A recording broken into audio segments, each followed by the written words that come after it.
Hello, everybody, and welcome in to the Apples and Ginos Fantasy Hockey Podcast. My name is Blake Creamer, and in this podcast, my guest and I are going to be giving you 8 players of interest from the Metropolitan Division. All right, these guys could be deep sleepers and options that you don't want to miss at the end of your drafts. Let's get to biz.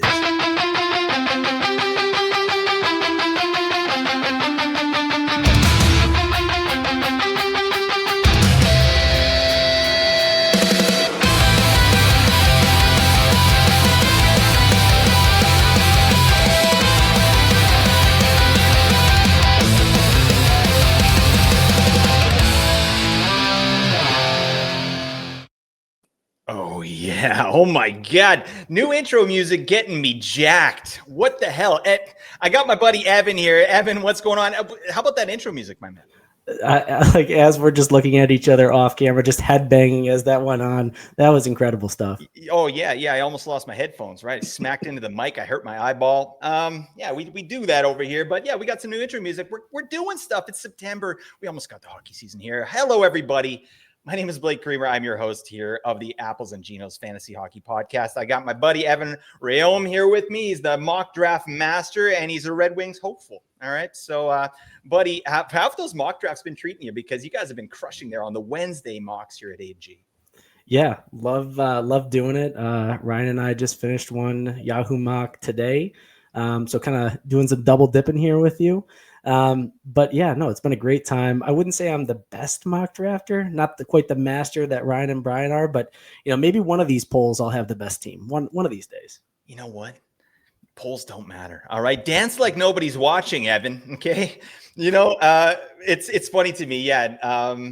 This is still a game of luck at the end of the day. I always try and remember that. It's like, yeah, we have all these takes and we're putting things on our side, but it's like, there's luck involved, right? And that's something we can't project. So I don't know. I'd love to look at some of these mock teams at the end of the day and be like, oh yeah, I really crushed that one. So yeah, shout out to you, my man. You're crushing it. Your team is crushing it. And we're here for that. But anyways, that's not what you're here for, folks. You're here because you want to hear about 8 players of interest, hidden gems from the Metro Division. This has been a great series I've been doing with Louis Boulay. He'll be back for the Atlantic Division. He wants to talk about his team, Ottawa, so we'll get him back here for that one. But I got Evan here, and I'm stoked to have you, my man.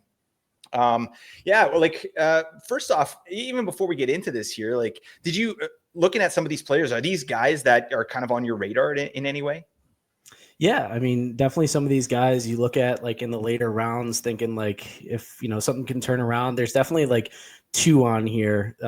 Won't get spoil anything too soon, but nice. Definitely some guys on here where you're looking at in the later rounds, taking a flyer on them thinking they could actually do something this year. So even if some of these guys may just be, good waiver wire players, but I think that some of these guys have opportunity for more than that. Yeah, absolutely. And that's kind of the point of this series. It's to sort of identify players that could do something for fantasy if things break right. You know what I mean? Or if the pieces fall in place, these are guys we're not necessarily drafting. They're certainly not must draft. And I would say they're kind of deep sleepers, right? But, if these guys start getting some deployment or opportunity, watch out because I think they could get the biz. And that's what we should do here, my man. You ready? Absolutely. Bet your sweet bippy, buddy. All right, let's get into it. First player we're going to talk about, Carolina Hurricanes. Nothing could be finer. Jackson Blake. I messed that up. Carolina. Nothing could be finer, right? I missed the thing. Anyways. We're talking about Jackson Blake here. Nice little rookie season Jackson Blake had. 34 points in 80 games, and then signs an 8-year deal worth $45 million.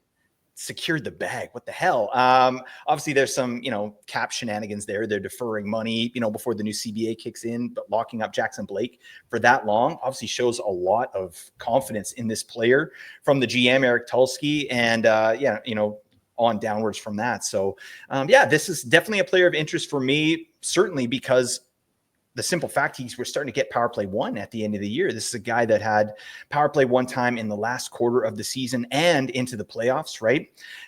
So that's not nothing, right? That's a really interesting piece. And he also has a really interesting microstat profile, which I'd like to get into. But before I do that, Evan, why don't you talk to me a little bit about Jackson Blake? Is this someone that's you're looking at potentially drafting, even with a last pick? I don't know that I'd quite draft him. It kind of sucks for him that Nikolai Ehlers came into the fold. If he didn't, I think this would be an even higher player on my list. But for sure, somebody that you can keep your eye on.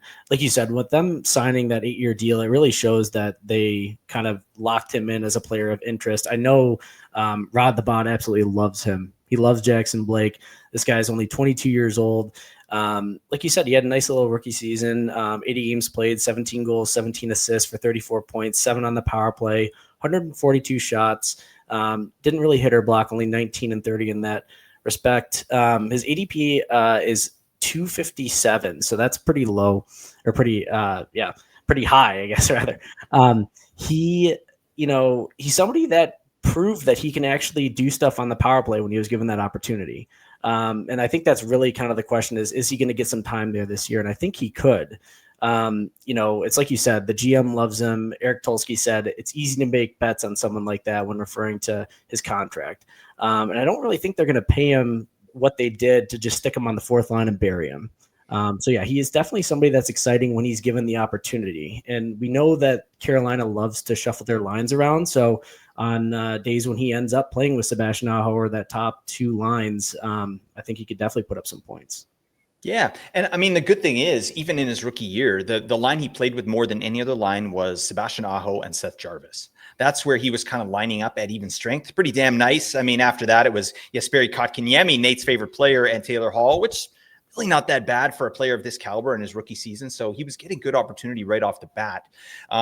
But definitely it's the microstat profile that I'm really interested in. And if you're over on YouTube, check us out there. I wanted to highlight some of Corey Schneider's player cards from all 3 zones. So I've got that metric and graph here on the YouTube channel. So head on over there. I'll do my best to describe it for the podcast listeners. But this is what gets me kind of pumped about Jackson Blake. And it's interesting to me, Eric Tulsky, the GM for Carolina, this is an advanced analytics guy, right? He's one of the pioneers of a lot of things of this stuff. And he's making a big bet on Jackson Blake. Like that should say something. Like this guy is looking good under the hood, right? He does a lot of things really well. And I want to talk about that. So first thing you notice with the microstats, he's got an affinity for high danger passes, right? Which high danger passes obviously lead to more goals for his line mates, right? That's common sense. But Jackson Blake really shows out in high danger passes or high danger assists per 60, passes from the center lane per 60.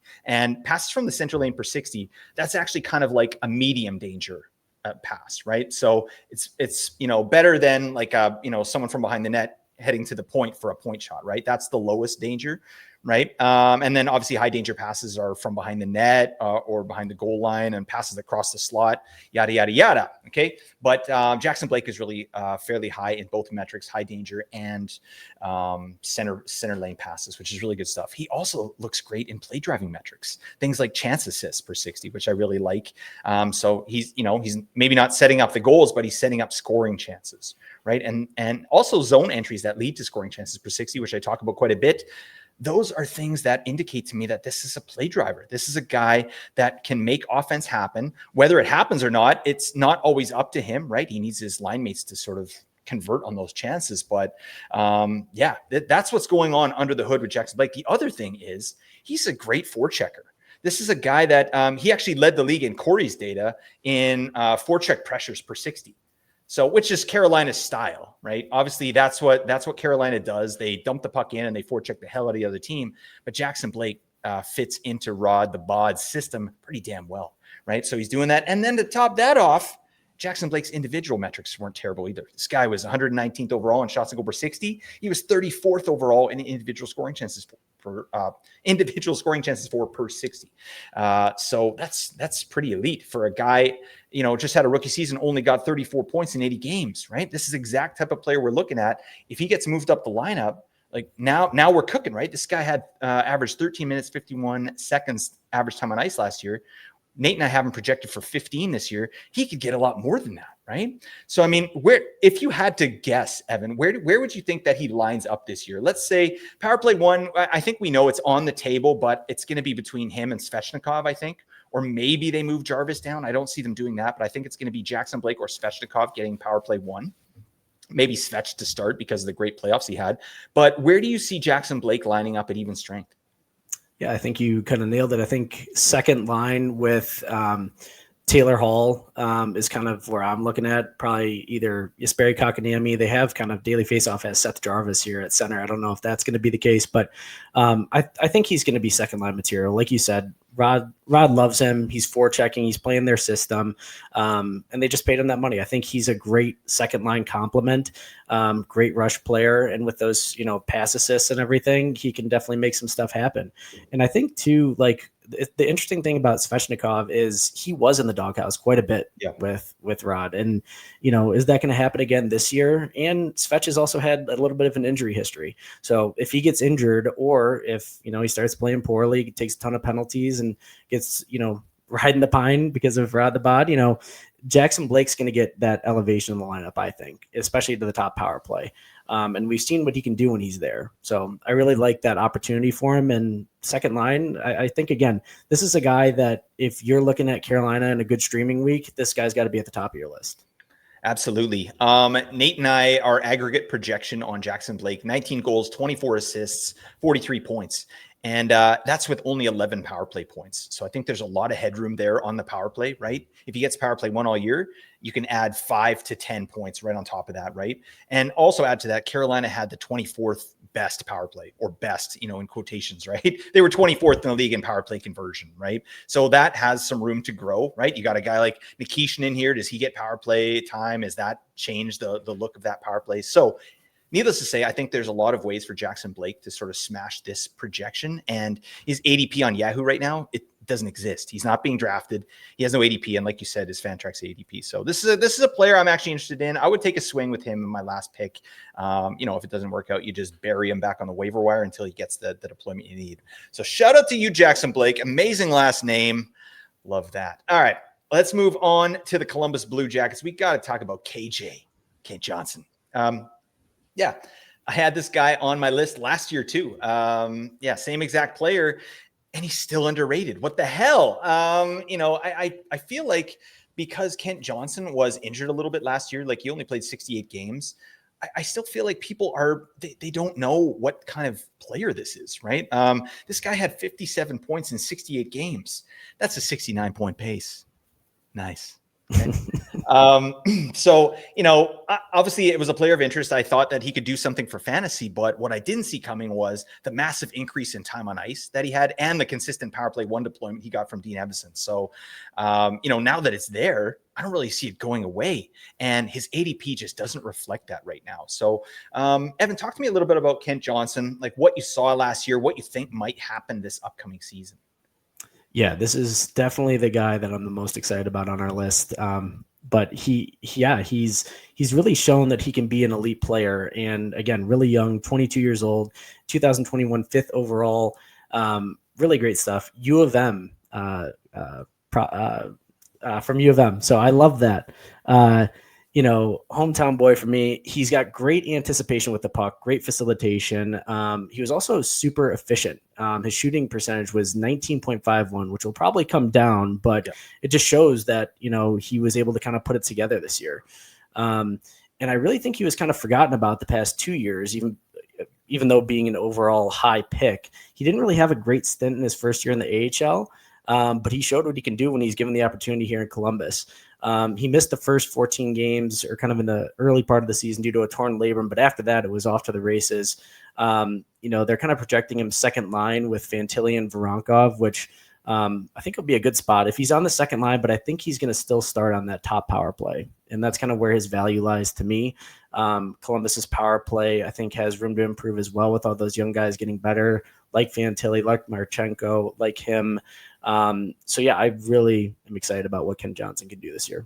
Yeah, absolutely. And it's just interesting because under the previous coach, right, Pascal Vincent, one of the biggest dinguses of the year, Giggity. The guy was not a good coach, and he buried guys like Marchenko and Kent Johnson, right? Well, Evason comes in, he's like, yeah, have at her, boys. And it turns out these guys can play. Kent Johnson had a bunch of ice time there. So I feel confident about that. I feel like he'll still get a reasonable run of ice time. And I also think that his even strength deployment is going to be potentially better. Like you mentioned, he's going to play with Adam Fantilli, I think, pretty much all year. That makes sense to me. Where last year, he played with Adam Fantilli, James Van Riemsdyk. James Van Riemsdyk was his most common line mate that Johnson played with last year. He also played with Cole Sillinger quite a bit. But if you give him a full season of Fantilli and either Voronkov, I mean, you've got Boone Jenner that can play the left side. You've also got Igor Chinikov. Like, we don't know what's happening with him and his contract status, but all three of those players are upgrades over JVR, right? Like, I think there's some potential for, a little bit of a better season, maybe not with his goal scoring efficiency, right? Like you mentioned, but maybe his on-ice shooting percentage, maybe his assist rate goes up, right? Because he's playing with better players. Adam Fantilli in particular, right? I think that's a guy that's, going to take another step this year here. How do you like JVR, by the way? He's over with the Wings now, buddy. It's, he does stuff. Yeah, he helped Kent Johnson break out. He did, yeah. I love JVR. I think he kind of got the short end of the stick in Toronto for a lot of years. But we'll take him. We took Tarasenko, we took JVR. It's not the worst player. I'll say that. Yeah, he does stuff. He got some bits and pieces. Okay, but I think I like the even strength deployment for KJ. Also, we mentioned the shooting percentage was high. There's no question there. Columbus as a team, they were number 1 in the league in goals scored at even strength. Columbus, what? I mean, that's magical. That was not on anybody's bingo card going into the year. And it's amazing, especially what happened with Johnny Gaudreau, right? Like, and you get Columbus coming out here just popping off. They had so many injuries and the next man up, they just crushed it. They crushed it all year. So that's a really interesting team. It was a hard team to project because of how efficient they actually were, right? They were 5th in shooting percentage as well. There's going to be regression, right? Their power play was also 22nd overall in the league. And I think that could have some positive regression. I think there's a little bit of room there with healthy Boone Jenner, Fantilli taking a step, Werenski just being Werenski, right? He had an amazing year. And I think Johnson's going to be a staple there. So I think that he's going to get a drop in goals, but he can buffer that with more points with the man advantage. I mean, what did he have?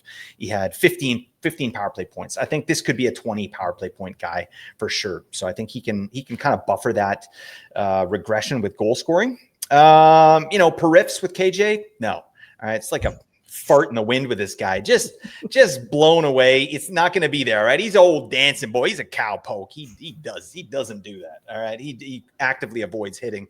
But I mean, you could do a lot worse, right? And so we've projected Kent Johnson for 24 goals, 40 assists, 64-point season. Pretty damn nice. And his ADP on Yahoo, non-existent. It's not there yet. No one's drafting him. And on Fantrax, it's 175. So this is a player that I think is going to potentially smash that. He's not, I don't think he'll get in the top 100 or anything like that, but it's a guy that we need to keep our eye on because I don't see anyone taking his power play one time. And I think his even strength deployment is going to be better. And I like the guys he's playing with. So yeah, that's our take on KJ. Fart in the wind. I'm liking that. I might try and I'm going to trademark that or something. I don't know. Reminds me of Blade Runner. You ever see Blade Runner? Oh yeah. The end, what does he say? Like tears in the rain. Yeah. Fart in the wind. I think we're going. Yeah. That's kind of how we're getting from A to B. I don't know if anybody's watched Blade Runner here. Anyways, Nate, he doesn't even know it exists. He'll watch it later. Yeah, I'm sure he will, actually. No, he's busy reading encyclopedias. That's what he does. He has a whole encyclopedia set from like 1987. He just reads it over and over again. It's crazy. Time well spent. Yeah, you know what? He's a savant that way. Anyways, let's move on.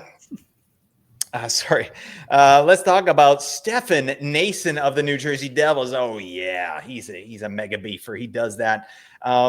This is a guy that I was peddling throughout the season last year as a player of interest, just to make myself feel better, because I traded him for him straight up for Jared McCann in one of my leagues. And I definitely, after I did that trade, I was like, I don't know if I should have done that, right? But I was probably overvaluing Stefan Noesen at that point. But in fairness, like last season, he was consistently putting up crazy expected goals numbers. His individual scoring chances 4/60 were off the charts, right? He was doing that, and he had power play 1 on lock with the New Jersey Devils, which is to me, it was the best power play that existed last year. They might not have the best conversion, but they were the most dangerous. So this goes to say, like, microstats and advanced analytics, not perfect, right? There's other things at play here. But yeah, he still had an amazing season. Why don't you talk about Stefan Noesen, what he was able to do last year? Yeah, it's weird. I didn't know this. Stefan Noesen's 32 years old. Why did I think he is like getting close to 40? He's a little thin up top, right? I mean, he's got that. He's got a little bit of the salt and pepper beard going in that picture that we have here, but distinguished. Distinguished, exactly. I mean, this is a guy, like you said, like early on in the season, people were scooping him up off waiver wires and then trading him for really good players. Like it's all about his opportunity and deployment.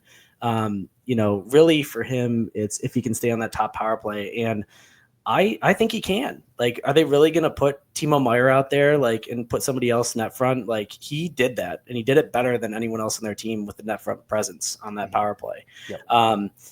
He had 41 points in 78 games. Again, he cooled off kind of near the end, but 15 power play points, 22 goals, and he hits. He's a beefer, man. 152 hits. I was kind of surprised to see that. His shots 4 per 60, 7.97, fourth on the team for the Devils. In his individual Corsi 4 per 60, 13.71, fifth on the team. He had really good, advanced stats and metrics there for the Devils. And so I think he's going to stay there on the power play. The question is, like, can he stay on that line with either Jack Hughes or Nico Hischier? If he can do a little bit more on even strength, I think, again, he'd be a great steal in late rounds. And I think you've mentioned it before with like handedness of players, right? I think that they don't want to kind of mess that up too. I think him being right-handed than Meier left, it kind of just even solidifies more to me, like, his spot on the power play, net front, being a righty, and he's dual eligible in a lot of formats, which is big too. So I really do like Stefan Noesen. I think he's kind of, a sleeper pick. A lot of people are probably down on him after what happened late in the year, but we don't forget, Blake. You don't forget about what happened early in the year with him. I can't forget because I need it for my ego, right? And Stefan Noesen has to hit and hit hard at some point for me to feel good about myself as a fantasy analyst. Okay. But he's going to get opportunity to do that, right? I mean, this guy power played one on the Devils, boom, right there. I agree with you. And this could be another painful year for Timo Meier. I mean, damn, he deserves to be on the power play. He's getting paid to be on the power play. But I again, like, something I've been digging into a lot this offseason is the handedness of players and how they're setting things up. Like, and even like a line combination, like, how does that look, right? And I'm still trying to figure out how to analyze it properly, right? But obviously, the right-handed Stefan Noesen is something they like here, especially if they put, Luke Hughes on the back end, who's a lefty, right? Lefty, right? We're getting confusing for everybody, but that's fine. I do like Noesen there as a power play guy. I do want to talk a little bit about his microstat profile as well. This guy is basically a power play specialist with benefits. You know what I mean? Like, he's got those amazing hits, right? This guy had a career high in goals, points, shots on goals, shooting percentage, hits, time on ice. He did it all, right? He's a nut. But the microstat profile that he's got, it shows a player who really excels net front, which is a point that you made. You can see over here, like, deflections per 60, right?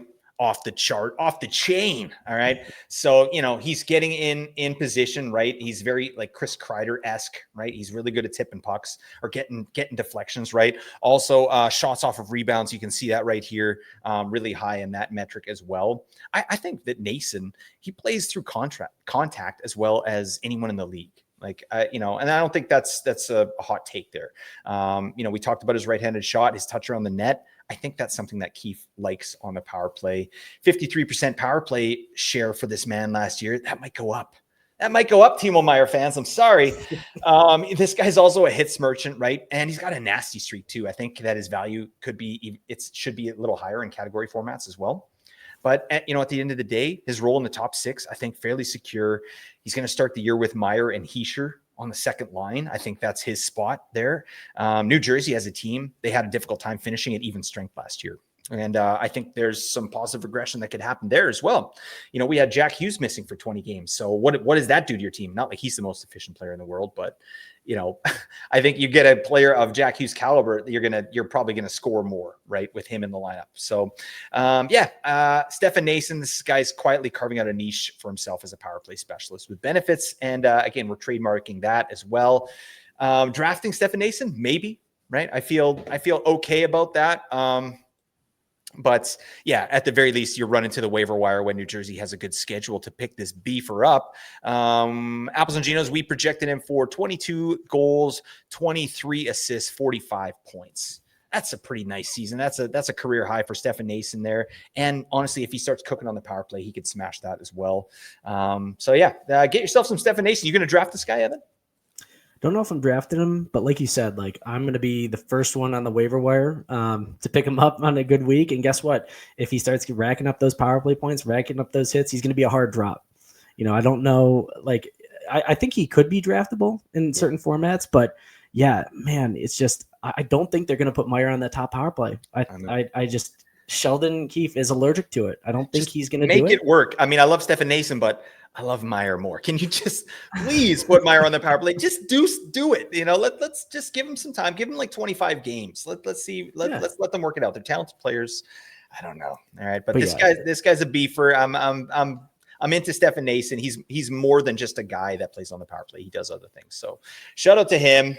Let's move on. We got to talk about another player here. New York Islanders, Maxim Shabanov. Oh yeah. Really nice player. Like with the Islanders, I was like, who's the player of interest? I mean, obviously I'm interested in Barzal, right? I love Matt Barzal. That's a player I'm definitely drafting this year. He's at major value. We'll talk about him, I'm sure in other episodes because that's a guy I like, but who's next? I mean, Bo Horvat, like 60-point Bo Horvat, okay, sure. Yeah. It depends where he's drafted. Tony D'Angelo, like, okay. I think this is the most exciting player for the Islanders, and I think he is draftable, especially as a last-round pick. This guy most recently just led in the KHL, the Tractor Chelyabinsk. That's my Russian attempt there. I'm sorry, I don't even know how to say that, but he led that team in scoring for the second straight season. He had 67 points in 65 games, crushed for another 20 and 21 playoff games. Bang. Right. Love that.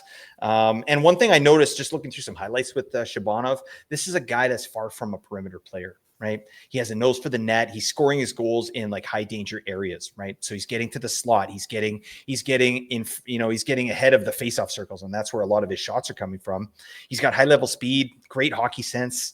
And I think that he could see some good deployment here in New York. And what I'm hoping for, Matt Barzal, Anders Lee, Matt Barzal, and Maxim Shabanov on line 2.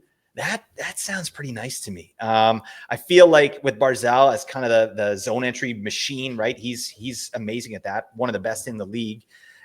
You got Anders Lee, who's a beefer, right? He'll get in as your battle guy, your board battle guy, your forechecker, and then you got this guy out there just connecting passes, right? Working with Barzal. I think there's a little bit of potential here. Talk to me about Maxim Shabanov. Like, what do you think about this player? Is this a guy that you're actually interested in? Yeah, I think so. I think he is somebody that is draftable in the later rounds as a flyer. I mean, you've seen some of these Russian players from the KHL come in and absolutely crush it. Like, I'm not saying he's going to be Kaprizov. He's not going to be Kucherov, but hey, you never know. I mean, he got 67 points in 65 games in the KHL, like you said, and that's no slouch. And, he's super small, like you said, this on, if you're watching the YouTube, will being undersized affect him? I don't think so. I think he still plays with an edge. He's like, we've seen these smaller guys come in and absolutely dominate still. And like you said, I think his spot there with Barzal and Lee on the second line would look really good. If we're betting on Matt Barzal to come back and do well, I think Shabanov could work really well with them. I as well, watching some of his highlights, he's got great awareness with the puck. His positioning towards the net's incredible. And I think he has really good patience.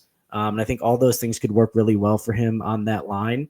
And I also think looking at the Islanders' top power play, like, what do they really have there outside of, Barzal, Bo Horvat? Like, I guess like, maybe keep Lee for the net front presence, but Jonathan Drouin really over Shabanov? Like, that doesn't sound good to me. I'd rather see Shabanov go off on that power play. And, I think he's more offensively gifted at this point than Drouin. Oh, absolutely. I mean, Drouin, you dig into his underlying metrics. Like, I don't know how that guy's got any points anywhere. Like, it's crazy. And I'm sure he's a nice person, right?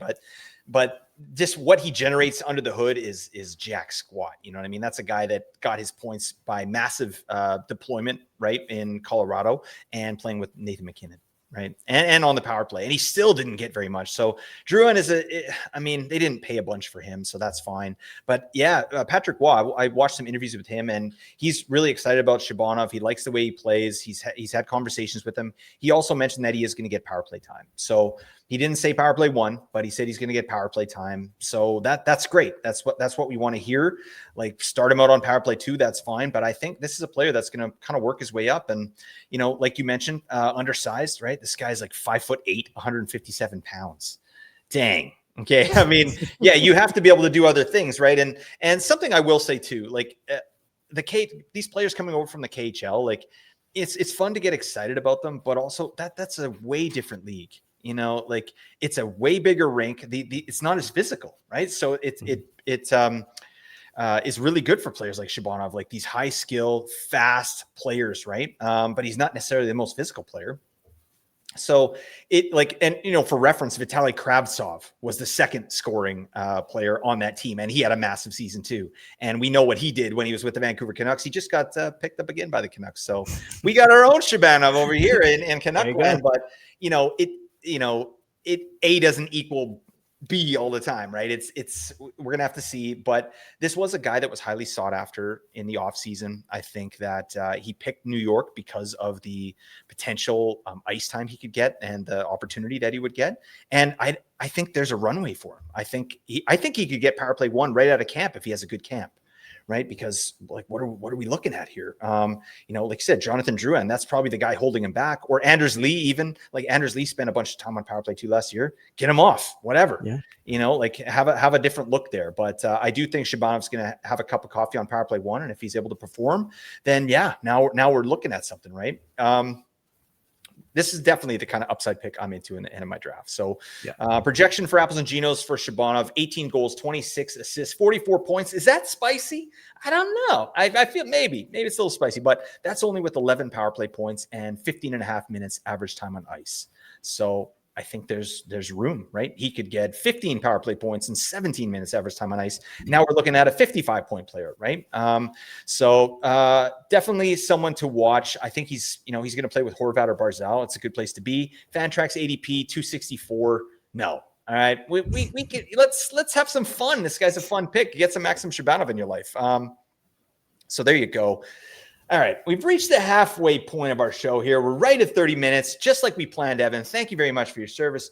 And I'd be remiss if I didn't tell you about the amazing fantasy hockey draft guide that we've produced here at Apples and Ginos. You got to check this thing out, all right? It's got over 375 player projections.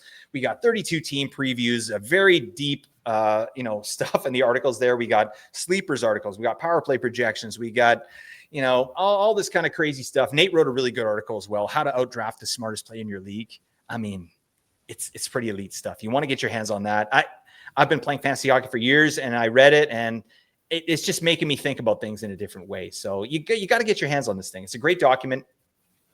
You can get that at the Apples and Ginos Patreon, patreon.com/ApplesGinos. There's a link in the description as well. You click on that. So check it out. Help us out. And help yourself out, right? You like winning, don't you? You like winning, don't you, Evan? I do. I've got 5 copies already. Oh, dang. He's reading. He's got them up on all screens, right? He's doing like a picture-in-picture situation over there with the Apples and Ginos guide, and we appreciate that, Evan.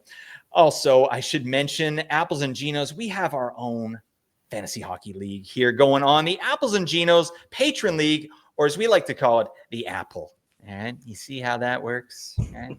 That's a play on words, but get your biscuits in there. We've got already, I think, 14 different leagues in here. We've got 4 tiers. We've got a waiting list, so there's still time. Get in there, applesandginos.com/APL. You just fill out a quick form.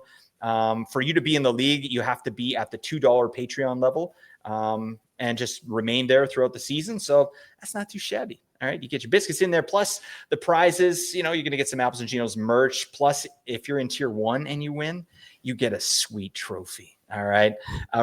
Big time. That's what I'm going to be taking home this year. I'm in tier 1. For some reason, I don't even know. I guess because we created the league, I get to be in tier 1 for the first year.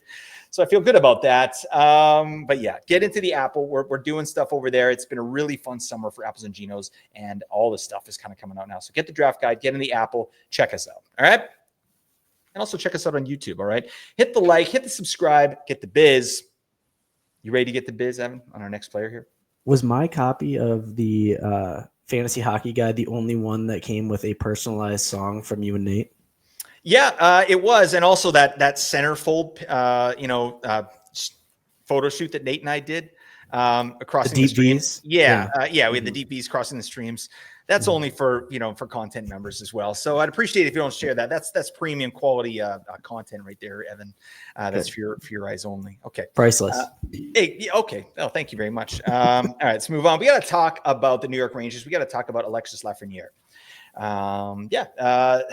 This guy had a stinky season. There's no question there, but the Rangers had a stinky season. I think Lafreniere was a casualty of bad vibes, right? Just like many of the other Rangers there. I mean, this guy had 57 points the year previous. He was on the come up. This is a guy that we were really interested in. He was getting steamed up in drafts and, didn't crap the bed, but 45 points in 82 games, not what you expect for a player that's playing with Vincent Trocheck and Artemi Panarin at even strength, right? Like that, they had great chemistry 2 years ago and they just weren't able to kind of get it going there this last season. And there's lots of reasons for that. But first off, before I get into some of this stuff with Lafreniere, like, what did you see out there? What did you see out there with the Rangers? What did you see out there with Lafreniere in particular? And why do you think he wasn't able to sort of meet that level that he was kind of ascending? Yeah, I just think that he really did. He wasn't as aggressive as he was, 2 years ago. I think he really had a knack for getting to the net and finding the right spots. And that line, the chemistry between him, Panarin, and Trocheck really rolled 2 years ago. And I think a lot of teams were still focused on, Mika Zibanejad, Chris Kreider being quote unquote the first line, and they were kind of rolling the second line out, which ended up having more ice time. And I think he capitalized on a lot of that. But he's still a really good player, still very young. He's 23 years old. I think a lot of people forget he was drafted first overall. This is a guy that has the pedigree, and he hits, man. Even though last year, he brought his hits up to 119, I'm kind of into that. Average time on ice was up at 17 minutes. I think he's got the opportunity to get back to, what he did 2 years ago, 28 goals. Sign me up for that. If he can get back to the, 30 goals, 60 points, and I think he has the ability to, especially given the opportunity at even strength. Yeah.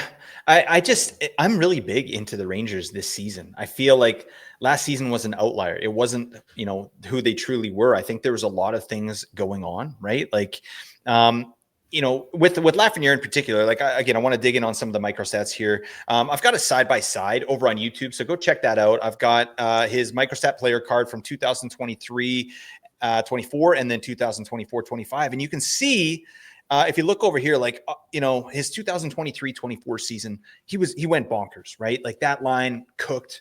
Panarin, 120 points, right? Like he was shooting the lights out, which is random for Artemi Panarin. He was getting a bunch of shots, right? And they just really cooked that line with Trocheck and Lafreniere. And you can see things like, high danger assists per 60. Lafreniere really went to biz on that. And that's an interesting piece to me because he's playing with Panarin, who's this amazing player. Like that Panarin is kind of like a Kucherov light to me. Like he's a guy that has that gravity. He's able to do things out there and play with creativity where other players can't, right? So I love Panarin for that. But the fact that Alexis Lafreniere could, he's facilitating passes as well, right? Like high danger assists are elite. He's able to drive the play too. But I think that Lafreniere is sort of seen as a third stringer out there, and rightfully so, right? When it's Panarin, Trocheck, and Lafreniere, he's going to be the kind of forgotten one. But you can see also some other things here, like shots off of high danger passes. Obviously, that's Panarin doing stuff. And then you can see entries with chances per 60 off the chart, right? Which is another, to me, big time indicator of play driving, right? So that's not Panarin bringing the puck in and setting things up. It's Lafreniere bringing the puck in and setting things up. So that's just interesting to me. And obviously him and Panarin and Trocheck are playing very well together. Trocheck was the guy, getting those D zone retrievals, bringing the puck up, connecting, the wingers and the defense, and then kind of getting in position and shooting. But it was Lafreniere and Panarin doing all the damage in the offensive zone, at least with the puck movement and possession. So I think with you can see, the next year here, things didn't fall off that much, right? Like some of his individual metrics, like shot assists, chances per 60, kind of went down. You can see some of these other things here, just slightly down, but it didn't fall off a cliff, right? And then still things like high danger assists, deflection assists, still really high. Rush offense is still high. So you can just see that it's not as bad as it maybe looked on the ice, underlying, right? And I think with Kreider being moved out of town now, and even with JT Miller here, I think that Lafreniere has a slightly better chance at even power play time this year. And I mean, I didn't project it that way, but I could see new coach Mike Sullivan like moving Trocheck to the second unit for a spell, right? Just to kind of beef that up, right? Or like Trocheck's going to get a ton of minutes no matter what because he plays shorthanded, right? And a ton of minutes there. But I could see Lafreniere having a cup of coffee on power play 1, which could obviously, get him up closer to where he was the year previous. And then even if he doesn't get it, I just think a bounce back is almost assured with Lafreniere. Rangers dropped the 0 in Peter Laviolette, and they picked up a hero in Mike Sullivan. All right. And it was definitely necessary, right? Lavi lost the room. This team had no business being as bad as they were last year. Like these guys went from 13th in the league at even strength in expected goals against per 60 to 28th. Like their defense just became really porous. So I don't know. All that to say, I just think bad vibes were really a big part of what was going on here. Like Trouba and Kreider were made available for trade publicly by Chris Drury. Like, what the hell are you doing? Okay, that's dingus behavior, right? And then Panarin was dealing with his own controversy, right? Because he's a dingus as well. So it's just, there's lots going on. I think they're coming in fresh. They've got a new coach here. And we've seen 57 points from Lafreniere. Like we've seen proof of concept here. And he did that with little power play production, right? In that year where he got 57, he only had 6 power play points. So he doesn't need it. I think it's really the even strength deployment and the bounce back for the Rangers as a whole. I think a rising tide floats all boats. And I think that's what's going to happen with Lafreniere. Projection for Apples and Ginos, I had him for 20 goals, 28 assists, 48 points. I gave him a career high 7 power play points. Nice. All right, that's good. 17 minutes average time on ice. There's obviously room to grow there. His Yahoo ADP 181, Fantrax ADP 200. What are you doing with Lafreniere this year? Are you taking a ride, or do you think this guy's washed? I don't think he's washed. A rising tide floats all boats. You're kind of following Nate here with the encyclopedia. That's one of his. He's here with us in spirit. No, I think Lafreniere is somebody that could bounce back in a big way. And I think if you're a believer of the Rangers as a team doing it, he's going to be a big part of it, especially at even strength with Panarin and Trocheck. And I think listening to your guys' projections too, like I think Nate said it, but he's like, the Rangers power play is as locked in of a power play that's ever going to be. And I don't want to hear anyone say anything about it. And I'm going to tell him that I don't necessarily agree with that. I'm going to be the one to say it. I think that realistically, you're looking at, as you said before, the handedness, and maybe it doesn't matter as much, but 4 righties on the Rangers top power play, if you include Trocheck, JT Miller's the only left-handed guy on that right wall. I can see a world where if, 1, there's an injury, or 2, if it's not clicking, Lafreniere gets on there. I think that, it's certainly possible. I don't think it's likely. I don't think it starts out that way, but I think it's possible. And if it's possible, then, you're looking at his point production going up. And I really do think in the later parts of your draft, he's somebody that you could target, not even just a waiver wire guy. Yeah. And like you said, too, he bangs, right? 119 hits. Yes, please. Like that'll play. Right. And also JT Miller, when he was with the Canucks, he played on the left side as a lefty. He likes to do that from the left side and set things up. So, they might need another lefty over there on the flank. Right. So we keep saying that left, right? Left. Are we confusing anybody? But anyway, all that to say, I think that he's going to bounce back, and I like the value for this player. Let's move on. We got to talk about Philadelphia. Okay. And we're talking about Trevor Zegras. All right. Big Ziggy. Yeah, I think this one shouldn't come as a surprise. Like, again, looking at the Philadelphia Flyers, you're like, who the hell is a player of interest? I don't know. Matvei Michkov? Yeah, I'm interested in him. Damn it. Konechny too. But after that, it gets a little dodgy. But this signing of Trevor Zegras, a great move, right? Or picking up Trevor Zegras, great move. I feel like this is the type of risk you should be taking as a GM, because this is a player that, we were projecting just a couple seasons ago for like 70 points, coming off 2 really bad seasons. Like he had, injury riddled season in 23-24, only popped for 15 points. Then last year, 32 points in 57 games, not even close to what this guy is capable of doing, right? He was on the NHL EA game cover, for God's sake. I mean, you know what? We can't do this, right? They have to vet their players before they come on. They can't be a 45-point player, right? He'll be the first. He scored the Michigan. He That's all did. that matters. That goal, who scored it? Sonny Milano, I think, like where he Yeah. flipped it over the net. That's ludicrous, man. That basically got him the cover right there. That play, they put it in the game. Oh yeah. Are we going to catch you on the NHL video game anytime, Blake? You know what? I played so much up until like, I don't know, it's probably 2013. And then I started dating, you know, like I actually went outside and like, you know, met some people. So I was like, yeah, I should get off the couch. Like my skin needs vitamin D, right? Like I was like a vampire. I just went outside. I was like, so yeah, but all that said, you know, once my kids get a little older, I'm going to have to absolutely destroy them in these NHL games. Right. But yeah, and Trevor Zegras will be on my team. Let's say that. But on the cover again, yeah. Exactly. You know what? It could be right. This guy he has acumen, folks. Okay, but talk to me about your excitement level for Trevor Zegras. Do you think that do you think that he's the 45-point player that he's shown the last couple seasons with Anaheim, or is he a 60 to 70-point player with Philly? I think he is closer to the 60 to 70-point player. You know, we saw it in Anaheim, and I think that a fresh start is kind of what he could use. New coach, you know, with Tocchet coming in, you know, if Tortorella was there, it'd be a totally different story. I don't think he'd be on this list. But he's not, and he is kind of my second player behind Ken Johnson that I'm really interested in. I think, you know, he is at this point listed on being like second line. You know, Daily Faceoff has it with Christian Dvorak and Owen Tippett. Owen Tippett I love. I don't know how much I love Christian Dvorak, although he is a very good defensive center. But they have him listed on the first power play with Konechny, Drysdale, Bobby Brink, and Michkov. I don't know how that's exactly going to shake out, but I do know that he has a really good shot at being on power play one. I think that's where his value is going to lie. You know, Trevor Zegras on the power play with Michkov and Konechny, sign me up for that. I think, you know, he could easily get, you know, 15 to 20 power play points if he ends up being there. You know, last year, his 46-point pace, I feel like he was kind of being deprioritized compared to like McTavish, and they have Leo Carlson. So they had other guys at center that could do stuff.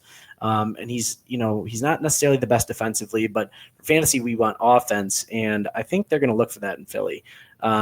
He's got really good transition speed. He's got vision with the puck. We've seen what he can do. And I think that if he's even just second line top power play, he can do that stuff. So I'm really excited about Trevor Zegras this year. I'm excited to see what he can do alongside Michkov if he gets the opportunity at some point. Yeah. Is it weird to be kind of excited about like some of the Flyers players? Like it's been it's a tough team to get into, right? Like probably one of the hardest working teams in the league under Tortorella, but like horrible finishing, like just a putrid power play, right? So yeah, you bring in a guy like Zegras, like the Flyers don't have a lot of guys on the team that do what this is a weird sentence, that do what Zegras does. All right. You know, he has dynamism. He's creative, right? He has play driving ability. So I think it's going to be really interesting to see too where Rick Tocchet lines him up, because he can also play center, Trevor Zegras. And I think, you know, I saw Daily Faceoff had that as well, but I think that Trevor Zegras is going to be the 2C. I think you put Tyson Forster up on that second line. So you got Forster, Zegras, and then Owen Tippett. That's not too shabby, right? Sounds now good. Now I'm getting exciting. Now I'm getting a little bit excited, right? I mean, this is why fantasy managers are not head coaches, right? We don't know what the hell we're doing. But I mean, Owen Tippett too is a guy I've been into for such a long time, but he's one of the most inefficient players in the league. That said, you put a guy like Trevor Zegras with Owen Tippett. Trevor Zegras, he's really good, and I'll show you here again on Corey Schneider's microstat player cards. Like, look at this, chance assists. He's balling out, and this was last year in a garbage season, right? Really good. High danger assists, still pretty good. This was low considering what he was able to do in previous seasons. So Owen Tippett's going to get a lot more scoring chances if he gets to play with Zegras, especially if he's at center, right? They're closer together on the ice.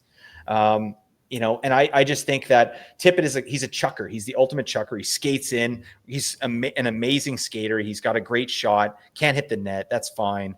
But Zegras is going to put him in some better spots. So I think if they do that, Owen Tippett is going to have a better season too, right? And maybe finally reach that sleeper status that we've been calling for the last 2 years. So needless to say, I think that power play one is up for grabs. For Zegras, I think that he should get it, right? They need to shake something up there. Their power play was god awful, dead last in the league in expected goals for per 60 and shots for per 60. No. Oh my God. It's like, just decline the penalty at that point. You'd be like, nah, we'll stay even strength. Like that's fine, right? You get us on the next one. But yeah, I mean, if Tocchet has any sense, which I think he does, right? We'll get Zegras on the power play right away, but it's not assured, right? Zegras is not good at faceoffs, and Sean Couturier is, right? So I don't know. Are they going to put Couturier on there? He shouldn't be there at this point in his career. He could do stuff. Couturier is not terrible. I remember Nate and I having a conversation just talking about, the potential of Sean Couturier. Nate had him falling off a cliff. I was like, I don't think he's going to fall off a cliff. In fact, I think he'll get a little bit of a boost getting rid of Dingus McGee, John Tortorella, right? Anyways, I also don't think Bobby Brink is going to be on the power play. That doesn't make any sense to me. No. So I think it'll be, Forrester and Brink are probably knocking at the door on power play 1, but I think it's going to be Ziggy. So anyways, I'm a big fan of this player. I think that, one thing that I noticed too, just looking at his microstats here, the D-zone retrievals and exits, this is a stark difference to what his stats look like the previous 2 years. So this tells me that it's a player that's kind of evolving his game, right?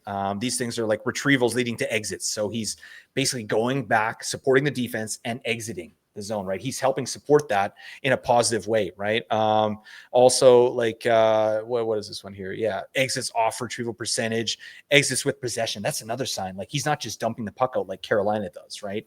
He's carrying the puck out. So I just, that's different than what it has been the previous 2 seasons. So that tells me that this is a guy that's evolving his game a little bit. And if you evolve that part of your game, you're going to get more minutes from Rick Tocchet, right? You got to be able to play defensively and support your team.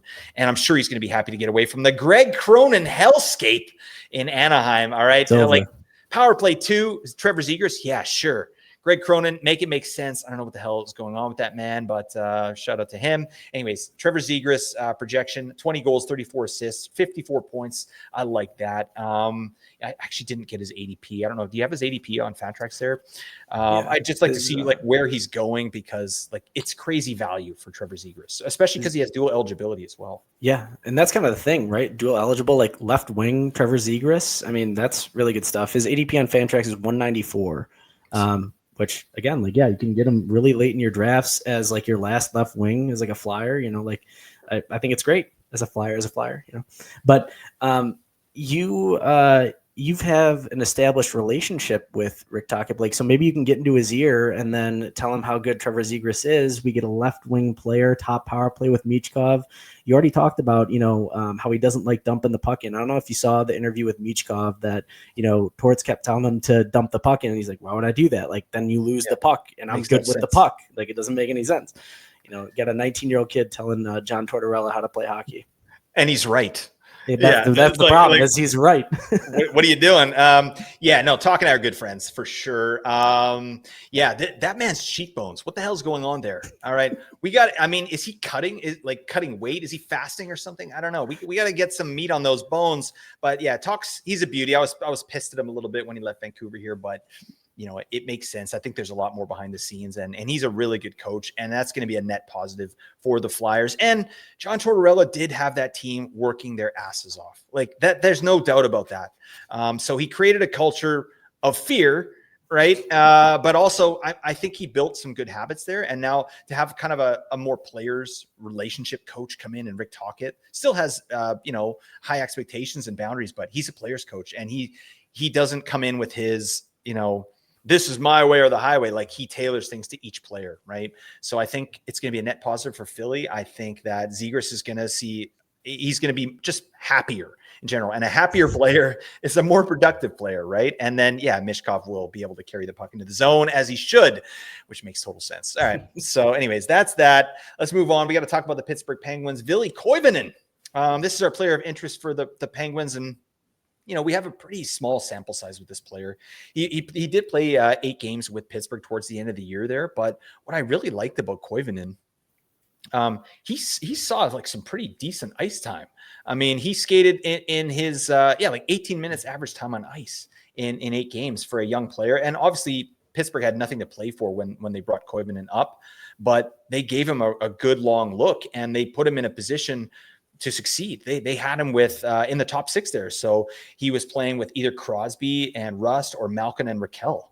Like that's pretty damn nice. And he was able to do something with it. Didn't score a goal, but 7 assists in 8 games. I think that with what's going on in Pittsburgh right now, like Rust could be gone, Raquel could be gone. They're both in trade talks right now. This guy could be the last man standing, and you still got Crosby and you still got Malkin, and they're not going anywhere. Like he could get a chance to play with both those guys. So is this a guy that you are aware of? Even like I wasn't aware of him until I started digging in this summer. I didn't notice him last year, right? I was busy doing other stuff, but I certainly looked him up here this offseason. Great highlight package. He's hungry for the puck. Like, well, what do you think of this player? Yeah, no, you're totally right. It's the same thing. Like looking him up, like watching some of his highlights, you're like, wow, like how did I miss this guy?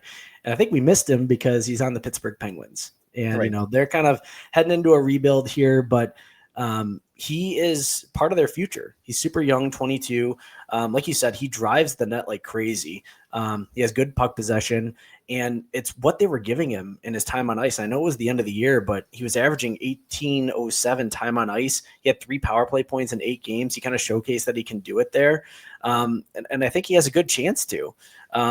This is a guy I'm actually super excited about. I think that very few people, I feel like in a lot of drafts, will take him with a late round pick, as a flyer. But, he had 21 goals, 34 assists for 55 points in 62 games in the AHL. Really good stuff.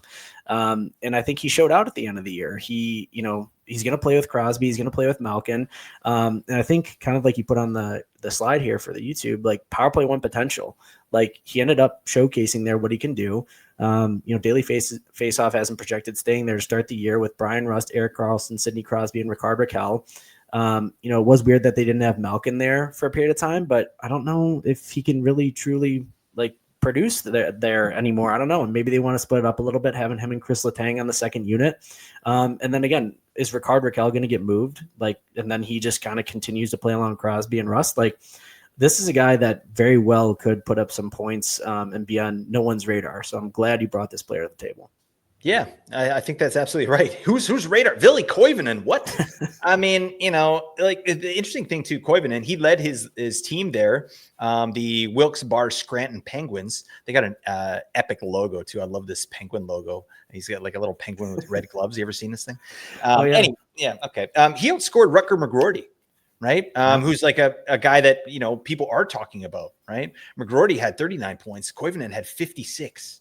Right. And they both played over 60 games. So, I just think this is a guy that's maybe closer to being ready to make a difference in the NHL than Rutger McGroarty.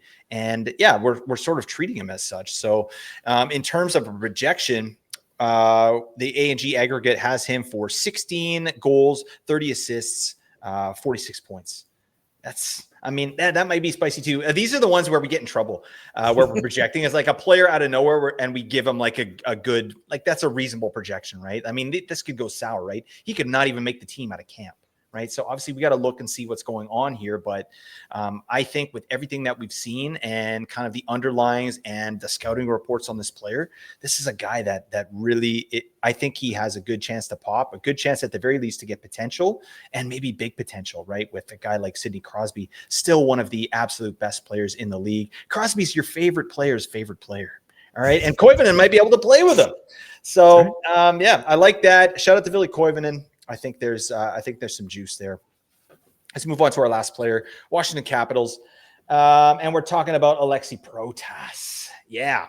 I am super into this player. I still am. Obviously, first off, I picked up Protas in so many mock drafts because I don't like that he's just free falling down the board. To me, like I still feel like there's some value here. It's not going to be close, right? I'm not going to sit here and say that he's not going to regress because this guy popped the hell off last year. He had 66 points in 76 games. He shot 21%. Protas, thank you for your service, but who does he think he is? Andrei Kuzmenko. All right. No, nobody is. Okay. But, regression is definitely coming, but I don't think it's going to be that steep. And his ADP doesn't make sense to me. I think that Protas is a good example of when a player with good underlying metrics gets deployment and opportunity, right? And that's what happened with him last year, right? This is a guy that had 3 seasons previous with the Capitals. His first year, he played 11 minutes, 50 seconds. Second year, 11 minutes, 31 seconds. 23-24, he played 13 minutes, 45 seconds. And then this past season, 16 and a half minutes. So he got a big boost in ice time. He was playing in the top 6. And I think personally, he was a big part of Alex Ovechkin's success. And I think it was unheralded, right? Like his play style opened things up for Alexander Ovechkin. So before I get into some of these other things here, what did you think about Alexis Protas? I mean, do you think that last year was just a complete outlier and he's never going to touch these numbers again? Or where are you at? Like, what's your comfort level with Protas? Yeah, I totally think that he could do this again. Like maybe not to the rate that he was, 66 points in 76 games, and with kind of what Washington did as a team around the Ovechkin goal chase. But I do think he's a really good player and very underrated. I also didn't realize how massive this guy is. I didn't watch a ton of Washington games. 6'6", 247. Try bodying that guy off the puck. I mean, he could just, hold it, throw it to Ovechkin, facilitate it to Strome to get to Ovechkin. He's racking up those assists. He had 30 goals, man. Yeah. 30 goal Protas. Can this man get second power play even? Maybe just second power play? Because if he got any, again, he could maybe get back to 65 plus points. He's dual eligible in a lot of formats. He's a first line staple with Ovi and Strome. So yeah, I think he could get back to this. And like you said, it is ADP. It's kind of criminal, but I think a lot of people just shy away because he's not getting that power play time. But like you said, all it takes is just one opportunity on that power play, and then he's going to be on everybody's team off the waiver wire. Yeah. And that might be the case too. This might be a guy that doesn't get drafted and you pick him up off waivers, or you pick him up with your last couple picks. But I'm not waiting. I feel like, I'm not going crazy for Protas. I'm not drafting him as a 66 point player with a 30 goal potential. No. His IPP, his shooting percentage, bonkers last year, right? Crazy high. His on ice shooting percentage, crazy high, completely unsustainable, right? That's going to regress. But we did regress those things when projecting him. And he's still a player that has the ability to drive play, right? He's a great skater. He's got size, 6'8", 240, whatever he said. And he can skate. This guy's he's toolsy, right? I wish he would hit a little bit more. 20 hits in 76 games, buddy. You would think 20 hits. Yeah, you would think a body that big going that fast would just be bouncing guys off, but no. He's a dancing boy, which is fine. But I think that top 6 deployment is assured for Protas. He either played with Ovechkin and Strome or PLD and Tom Wilson. Those were his lines last year, and I don't see why that would change this upcoming year. And he has the coach's confidence, right? In the playoffs, he played even a minute more. He averaged a minute more time on ice. So when push came to shove and they needed to put their players out there, this guy got a minute more of deployment with Washington. So I like that. It shows me that he has Spencer Carberry's trust, and he did it all without a smidgen of power play time. So again, we got to talk about the Caps. They had a special year, right? It was an insane turnaround after they backed into the playoffs in 23-24, right? If everyone remembers that goal differential, worst goal differential of any team to get into the playoffs in X amount of years. I don't remember, but this year they had the second most goals scored at even strength behind Columbus. So it was Columbus and Washington again. What? Who this is the luck element, or just that element of fantasy hockey where we don't know. Is there one analyst who was it's going to be Columbus and it's going to be Washington? No. All right. But, one thing about Washington that was really neat is I don't think it was a fluke, right? I don't think they were just lucky. Washington was also 5th overall in expected goals for. So that's, the scoring chances they're getting or generating for where they are in the ice, right? They were expected to score at the 5th best rate, and they scored at the 2nd best rate. So yeah, they finished a little bit higher than their expected goals, but they were still 5th in expected goals. And that makes some sense to me, right? For them to be that efficient. So is that all of a sudden going to fall off next year? That efficiency? I'm not banking on it. Sure, it can regress, but is it going to fall off? No, I really don't think so. This team has a lot of depth. They got Connor McMichael. They got PLD. We got Tom Wilson stepping up. We got Jacob Chikrin on the back end, right? Great 1-2 punch in net. We got Lindgren, the Lindy Hop, and Logan Thompson, right? I just don't see how this team in general is going to regress that much. 66 points for Protas? No, not unless he gets power play time, but We projected him here at A&G for 24 goals, 31 assists, 55 points. That only includes 5 power play points, 17 and a half minutes average time on ice. His ADP on Yahoo, non-existent. Fantrax ADP, 162. I mean, what? We got to get this guy in our squad. What do you say, Evan? Yeah, no, I think so. I mean, last year, 66 points, 1 on the power play. He just came out there for like the last 4 seconds and somehow managed to get, a secondary assist off, on power play. Yeah. How did that happen? Yeah, I don't even know. But, his IPP, like you said, 75.86, second on the team for Washington. As good as they were last year, he was second on the team for IPP. This guy was involved in everything. Dual eligible. I mean, I think he could do worse. I really do. I think he's and he's only 24. Again, somebody that I look at him and I'm like, oh, he's like a big, huge Russian guy. He's like 30 years old. He's 24 years old. Go get him, man. Go get him at the end of drafts. Yeah. You know what? I meant to show this and I didn't. I was going to skip by it, but no, I'm not going to skip by it. All right. We got a great, get on over to YouTube. Check this out. I got it's a microstat data card. So this is from advancedhockeystats.com. It's something through JFresh Patreon, another subscription that I belong to. I just wanted to show you kind of what's available. They use Corey Schneider's microstats and then create these really nice looking cards. But you can see Aliaksei Protas's card here. Finishing was pretty darn high. He was in the 92nd percentile in finishing, right? There's a good chance that goes down, right? Which we said, but look at all this other crap. He's 97th percentile in primary assists, 80 percentile in chance assists, right? 92nd percentile in high danger passes. That's what you want to see, right? This is a guy that's making offense happen. Whether his teammates convert on that, is Ovechkin going to convert at the same level as he did last year? I don't think so. Right. But we still got a guy that's generating the offense in a way that where his teammates are going to have the best chance to succeed. So I'm still really into Aliaksei Protas as a player. I think that the things that he does really well don't necessarily show up for fantasy. But like you said, he's 24. He's huge. He's got all the tools to be, I think, a 70-point player in the NHL on a regular basis. But he's going to have to develop a little bit more. But it's definitely a player that I'm interested in and a guy I'm watching and probably going to have some on my team because of the insane value you can get with this player. Okay. But that's it. Shout out to Aliaksei Protas. That's it, buddy. We did it. We didn't keep it under an hour. I'm sorry about that, folks, but I'm trying my best. Nate's out here recording 15-minute episodes, and I'm going long. But that's fine. All right. I will have a 15-minute episode in here at some point. All right. I'll probably talk about one player for 15 minutes. But anyways, while we have you here, please head on over to the Apples and Ginos Discord community. We've got the link in the description. We got over 1,700 fantasy hockey managers getting the biz. It's my happy place. A lot of good people in there. Great conversations. We're still doing best ball drafts in there through our Discord. So if you're interested in that, get in there and check it out. Please rate, review, subscribe, comment on our YouTube stuff. That really helps us out with the algorithm. All right.